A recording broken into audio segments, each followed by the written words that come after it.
As you know, in November of 2006, Microsoft and Novell have announced a deal which will result for the first time in the payment of royalties or something amounting to royalties by a distributor of free software to Microsoft in payment of ransom for the patent rights that Microsoft claims to be able to exercise against our software.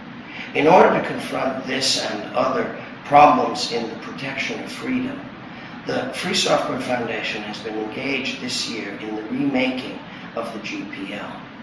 For the first time in 15 years, we are engaged in redescribing the legal mechanisms which protect the rights of the users of software. In addition to the GPL3 process, the Foundation has been campaigning against digital restrictions management, against the attempt to embed spies and policemen in all the hardware in the world working for the entertainment industries, a process which, if it were allowed to proceed to its apparently desirable commercial conclusion, would leave everybody in the world unable to make or change free software. Our freedom to modify the software that we made in freedom would have been turned completely theoretical by machines which resist the user's right to change. We have, in our Defective by Design campaign, attempted to rally users and consumers throughout the world to call their attention to the ways in which their devices are designed to be defective for purposes of users in order to be, by design, beneficial only to the manufacturers of so-called culture. Our work with DRM and GPL3 is followed necessarily by work to deal with the problem of software patenting.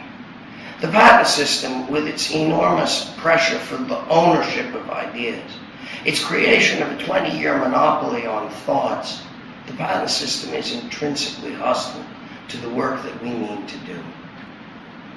The deal between Microsoft and Novell is only the first example in what could turn into a patent war between the owners of monopoly power and the forces of freedom. We are doing everything we can, including in our revision of GPL3, to confront the threat that this activity poses to freedoms around the world. But we can't do it alone.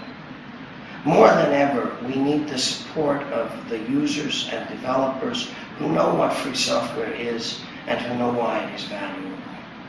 We can't operate as a charitable organization without the voluntary donations of the people who use our software and who appreciate the political and social significance of our campaign for freedom. I hope that you'll join with me in giving generously to the Free Software Foundation this year. Freedom is more precious than anything else we have, and we need to protect it while we still can.